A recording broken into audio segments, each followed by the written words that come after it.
श्री राधिका विश्वानुजा भगतन की प्रतिपाल, दास भरोसे कुंवरी के सोवत पाँव पसार, सोवत पाँव पसार। श्री वृंदावन सोवन श्री नंद गाँव सो गाँव, बंसी वट सो वट नहीं, श्री कृष्ण नाम सो नाम, श्री कृष्ण नाम सो नाम। वांछा कल्पतरु कृपा सिंधु है एव च, पतितानां पावनेभ्यो श्री वैष्णवेभ्यो नमो नमः।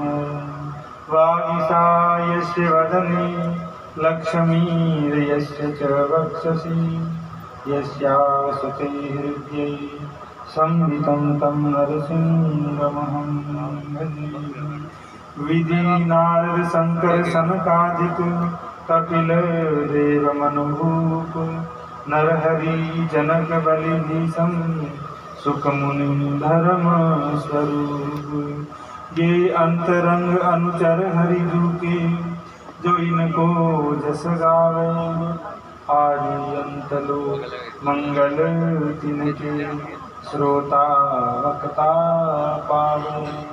अजामिल प्रसंग यह निर्णय परम धर्म को जा, इनकी कृपा और पुनि समझत द्वादश भगत प्रधान, द्वादश भगत प्रधान। मीरा के गिरधर नागर सूरदास के श्याम, नरसी भगत के साह संवरिया, तुलसीदास के राम। कलयुग ने सब धर्म के द्वारे रोके आए, वल्लभ खिड़की प्रेम की, जो निकस जाए सो जाए, जो निकस जाए सो जाए। हरे नाम हरे नाम, हरे नामेव केवलम, कलो नास्तेव नास्तेव नास्तेव गतिरन्यथा। नाम महानिधि मंत्र, नाम ही सेवा पूजा, जप तप तीरथ नाम, नाम बिन और न दूजा। नाम प्रीति नाम बेर, नाम कहे नामी बोले, नाम अजामिल साखी, नाम बंधन खोले। नाम बड़ रघुनाथ ते, राम निकट हनुमत कयो, कबीर कृपा ते परम तत्व, पदम नाम पर चोलयो, पदम नाम पर चोलयो। राम नाम सो नाहि प्रीति, ये सब है पशुवन की रीति। पशुआ आवे पशुआ जावे, पशुआ तो जंगल चरी आवे, नर पशुआ उदम करि खाए। राम नाम नहीं जाना रिमाई, जन्म गयो पशुवन की नाई, जन्म गयो पशुवन की नाई। श्री राम जय जय राम, श्री राम जय जय राम, श्री राम जय जय राम, श्री राम जय जय राम, श्री राम जय जय राम, श्री राम जय जय राम, श्री राम जय जय राम। जय सीताराम जय सीताराम, जय सीताराम जय राधे श्याम। जय सीताराम जय राधे श्याम। जय सीताराम जय राधे श्याम। विघ्न हरण जय जय हनुमान। विघ्न हरण जय जय हनुमान। अंजना नंदन जय हनुमान। मारुति नंदन जय हनुमान। जय सिया राम जय जय सिया राम। जय सिया राम जय जय सिया राम। जय सिया राम जय जय सिया राम। श्री राम नाम महाराज की जय। श्री रामचंद्र भगवान की जय। श्री अयोध्या धाम की जय। श्री वृंदावन बिहारी लाल की जय। श्री यमुना महारानी की जय। श्री गोवर्धन नाथ की जय। राधा कुंड की जय। श्याम कुंड की जय। श्री गोपेश्वर महादेव की जय। श्री मलुकेश्वर महादेव की जय। श्रीमद्भागवत महापुराण की जय। श्री व्यास जी महाराज की जय। श्री सुखदेव जी महाराज की जय। सब संतन की जय। सब भक्तन की जय। जय जय श्री सीताराम जय जय श्री राधे श्याम। परम कृपालु परम दयालु परम पिता परमात्मा भगत वत्सल करुणा सिंधु दीन बंधु दीनानाथ प्रियतम परमेश्वर कोगंड सार सर्वस्व पद्मावती चरण चारण अकारण करुणा वरुणाल्य परमात्मा की हेतुकी कृपा से उनकी अकारण कृपा से करुणामय दृष्टि से अनेकानेक विघ्नों से अनेकानेक अवसाद प्रमादों से ग्रस्त जीवन में भी हमारे जीवन में ऐसा क्षण प्रकट हुआ है जिस क्षण में बैठ कर के हम मनुष्य जन्म की सार्थकता कर रहे हैं। मनुष्य जन्म का लाभ ले रहे हैं। मनुष्य का जो उद्देश्य है उसका लक्ष्य है उसकी जो प्राप्ति है वो भगवत प्राप्ति है। और भगवत प्राप्ति का जो श्रेष्ठतम साधन है सरलतम जो साधन है वो श्रीमद् भागवत कथा है। और भगवान की कृपा से ये 7 दिनों का क्षण हमारे जीवन में प्रकट हुआ है जो पूरे जीवन को धन्य कर देने वाला है, आनंदमय बनाने वाला है, सुखमय बनाने वाला है। तो भगवान के हेतु की कृपा होती है तभी जाकर के ये संभव हो पाता है। अन्यथा कर्म करने से पुरुषार्थ करने से परिश्रम करने से संसार की वस्तु तो मिल जाया करती है। संसार का जो भी पदार्थ है वो मिल जाया करता है। पर कई बार ये भी होता है कि व्यक्ति ने पुरुषार्थ बहुत किया परिश्रम बहुत किया पर वो वस्तु उसके भाग्य में नहीं थी तो उसको नहीं मिली। और कई बार कोई पुरुषार्थ नहीं किया परिश्रम नहीं किया फिर भी अन्यास ही बड़े से बड़ी वस्तु प्राप्त हो जाती, चाहे वो समस्त शरीर हो, धन हो, मान हो, बढ़ाई हो या किसी प्रकार का संसार का वैभव हो, वो किस्मत से भाग्य से पुरुषार्थ से परिश्रम से मिल ही जाया करता है।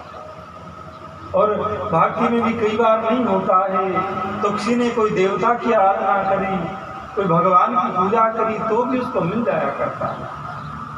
पर जहाँ कथा की बात आती है सत्संग की बात आती है विवेक की बात आती है तो ये किसी पुरुषार्थ से होने वाला कार्य नहीं है, किसी परिश्रम से होने वाला कार्य नहीं है, किसी के भाग्य में कथा लिखी थी ये भी बात नहीं है। ये तो केवल और केवल भगवान की कृपा से प्राप्त है, उनकी कृपा से ही मिला करता, केवल और केवल ये कृपा सार्थक है। अगर भगवान की कृपा नहीं हो तो धन मिल जाएगा, मान बढ़ाई हो जाएगी, सब व्यवस्था हो जाएगी, पर भगवान की कथा नहीं मिलेगी, भगवान का चिंतन नहीं मिलेगा। जब भगवान सबसे बड़ी कृपा करते हैं तो अपनी कथा देते हैं, अपने लीला का चिंतन देते हैं। तो कृपा तो हम सब पर हो गई ही, अब इस कृपा को हम कितना काम में लाते हैं, कितना इसका लाभ लेते हैं, ये बात अब हम पर आती है। भगवान की तरफ से कोई भी देरी नहीं है, कोई भी बात की कमी नहीं है कि भगवान की प्राप्ति में कुछ देरी लगी, कुछ समय लगता हो, जितना कुछ सामग्री चाहिए सब भगवान ने दे रखी है, बस कमी हमारे आप की तरफ से है। हम भगवान को चाहते ही नहीं है, हम उनसे मिलने के लिए व्याकुल होते ही नहीं।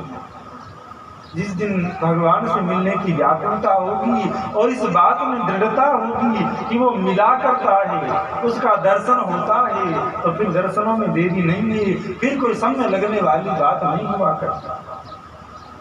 पीपा भगत के हृदय में व्याकुलता जगी, भगवान के दर्शन करूं। द्वारिका में इधर उधर लोगों से पूछा भगवान कहाँ मिलेंगे, किसी ने कहा मंदिर में मिलेंगे, किसी ने कहा सत्संग में मिलेंगे, किसी ने कहा भजन करो तब मिलेंगे। पर व्याकुलता इतनी बड़ी है कि व्याकुल होकर के संतों के पास गए, अरे मुझे जल्दी से भगवान से मिला दो, अन्यथा मेरे प्राण निकल जाएंगे, इतनी व्याकुलता मुझे हो रही है। संतों ने कहा कि पहले तो द्वारका प्रगट थी, अब द्वारका समुद्र में चली गई है, तो भगवान समुद्र में। व्याकुलता इतनी बड़ी है, कोई विवेक नहीं रहा है, तुरंत जल में कूद गए। और जो जल में कूदे हैं तो जब दिखाई तो दिए जल में कूदे हैं, और जैसे जल में छलांग लगाई, आंखें खुली है तो सोने की द्वारका सामने दिख पड़ी है, द्वारकाधीश के दर्शन हो गए। तो जब जीव के अंदर भगवान की प्राप्ति की व्याकुलता होती है, तड़प होती है, तो फिर भगवान से मिलने में देरी नहीं लगती, फिर कोई समय नहीं लगता है। इसीलिए कथा सुनते सुनते, भगवान का नाम लेते लेते हमारे हृदय में ऐसी व्याकुलता आ जाए कि हम भगवान को देखे बगैर रह नहीं सकते।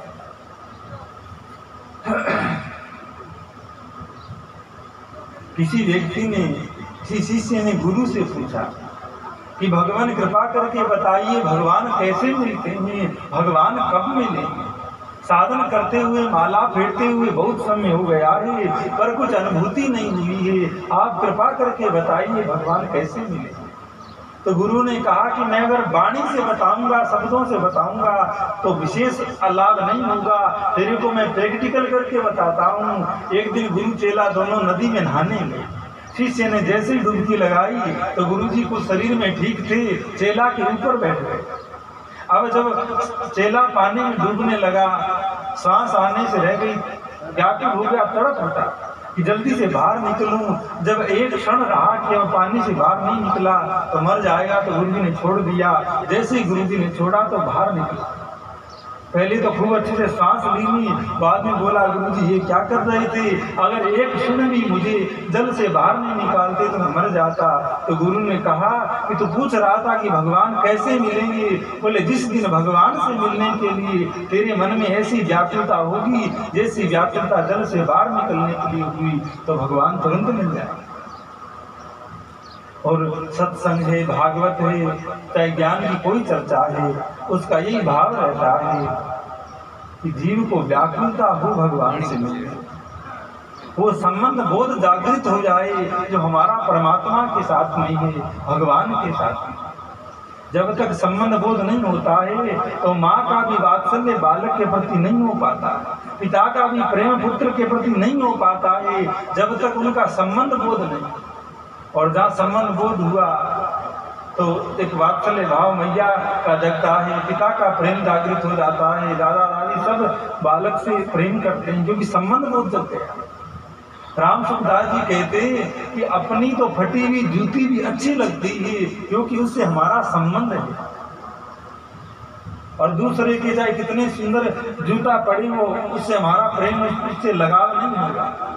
और जहाँ हमारी फटी जूती भी है तो उससे हमारा अपनापन होगा, उससे हमारा प्रेम होगा, क्योंकि उससे हम अपना संबंध मानते हैं। उसी प्रकार जब हम अपना संबंध भगवान के प्रति जागृत कर लेंगे, मान लेंगे, और दूसरी बात, एक तो संबंध मानना होता है और एक वास्तविक संबंध होता है।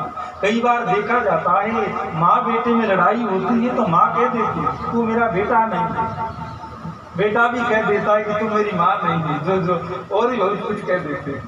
पर जो माँ है वो तो माँ ही रहेगी, चाहे बेटा कितना ही गाली दे, कितना ही कुछ कहे, और बेटा बेटा रहेगा, चाहे वो कितना ही कैसा ही उदंडी हो। उसी प्रकार एक तो संबंध माना जाता है और एक संबंध स्वाभाविक होता है। तो भगवान से जो हमारा संबंध है वो स्वाभाविक संबंध है, मानने वाला या बनाने वाला नहीं है। बस बात इतनी सी है कि हम भगवान के संबंध को भुला चुके हैं, असल संबंध को छोड़ चुके हैं, और जो दुनियादारी के जो झूठे संबंध है जो रात दिन टिकते नहीं है उनको हम सत्य मान लेते हैं। तो कथा भागवत का विशेष लक्ष्य यही होता है कि जीव का जो असल संबंध है, असल जो रिश्ता भगवान के साथ में है उसको बोध हो जाए, उस ज्ञान की जागृति हो जाए। जब श्री कृष्ण ने महाभारत के युद्ध में अर्जुन को गीता सुनाई, गीता का ज्ञान सुनने के बाद में अर्जुन ने कहा कि हे कृष्ण मुझे ज्ञान प्राप्त हो गया, नष्टो मोह समृद्धि लब्धा, मेरा अज्ञान नष्ट हो गया और मुझे समृद्धि जागृत हो गई। लब्धा अर्थात मिल गया। अब मिलता क्या है, जो खुद की वस्तु वो खो जाए तो वो मिल जाती है। उसी प्रकार अर्जुन ने कहा हे कृष्ण ये मेरा ही ज्ञान था, ये मेरी ही बात थी, पर मुझे भूल थी, मुझे वो बात मिल नहीं रही थी, पर आपने जो गीता का ज्ञान दिया उससे मुझे वो बात मिल गई। उसी प्रकार ये जो ज्ञान है, जो ये बात है, ये सबके भीतर ही है, सबके हृदय में ही है, पर वो बात हमको मिली नहीं, वो बात हमारी दृष्टि में, हमारे ध्यान में आई नहीं। तो कथा भागवत सत्संग का यही उद्देश्य रहता है कि जो आपकी वस्तु है वो आपको मिल जाए, आपके अंदर का ज्ञान है वो आपकी बुद्धि में आ जाए, आपके मानने में आ जाए, तो फिर कोई भी परमार्थ की बात दूर नहीं है, कोई भी प्राप्ति दूर नहीं है। तो कथा का ही उद्देश्य रहता है। पर एक बात ये भी है कि कथा जो है वो कल्पतरु है। संतों ने भागवत को कल्पतरु कहा है, और कल्पतरु उस वृक्ष की ऐसी महिमा है, उसके नीचे बैठ करके जो कुछ भी चाहोगे वो प्राप्त हो जाता है। तो ये भागवत की महिमा है, और जो कुछ नहीं चाहता है उसको भागवत का सार सर्वस्व श्री कृष्ण की प्राप्ति हो जाती है, आत्मबोध हो जाता है, कर्म विद्या की प्राप्ति हो जाती है। तो कल आपने सुना किस प्रकार नैमिषारण्य क्षेत्र में श्री सूत जी महाराज विराजित हुए हैं, 88,000 सौनकादिक ऋषि विराजे हैं, और सौनकादिक ऋषियों ने प्रश्न किया है कि महाराज मानव मात्र का कल्याण कैसे हो। जो संसार के लोग अनेकानेक भोगों में पढ़ करके, मान्यताओं में पढ़ करके दुख भोगा करते हैं, उनका कल्याण कैसे हो, उनको ज्ञान कैसे हो, उनके विवेक की जागृति कैसे हो। तो कल आपने सुना ही था, सूत जी ने कहा था कि वो भगवान का चिंतन करे, अपना मन भगवान में लगाए, तो उसको प्रेम प्राप्त होगा, शांति प्राप्त होगी, परम आनंद प्राप्त होगा। तो फिर संतों ने पूछा था कि महाराज यही तो समस्या है, मनुष्य का मन मान बढ़ाई भोगों में, भोजन में, आराम में खूब लगता है, भगवान में लगता ना। कोई ऐसी बात हो जिससे मनुष्य का मन भगवान में लगे। तो सूत जी ने बताया था कि भगवान की बार बार कथा सुनी जाए, भगवान की चर्चा बार बार करी जाए। धर्म प्रोजित केतुत्तर परमो निर्मत शरणाम सताम वेद वस्तु मंत्र तापत्रयोन मूलनम श्रीमद् भागवतम किम वा परिरीश्वर हृदोकृति शुश्रु विस्तक्षणात् निगम कल्पते रोग गलितम फलम सुख मुखादमृतम द्रव्य शीतम विवतम भागवतम मुहुर्मुहुः रसिकोर भूरि भावुकः। इसी प्रकार रसिक लोग बार बार इस कथा का पान करते हैं और अघाते नहीं, प्यासे ही बने रह जाते हैं। ऐसा रस इस भागवत का है, ऐसा सुख, ऐसा आनंद भगवान की चर्चा का। कथा हर रोज हो रही है, हर रोज सुनने में आ रही है, पर आज तक जिसने सुनी है वो अघाया नहीं। जिन सनिकादिकों की चर्चा, जिन व्यास जी की चर्चा, जिन सुखदेव जी की चर्चा भागवत में आई है, वो अनादि युगों से बैठे हुए हैं, आज भी बैठे हुए हैं और आगे भी पता नहीं कब तक बैठे रहेंगे और इस कथा अमृत का गान करते रहेंगे, श्रोता लोग पान करते रहेंगे, पर आघाने वाली कोई बात सुनने में नहीं आई।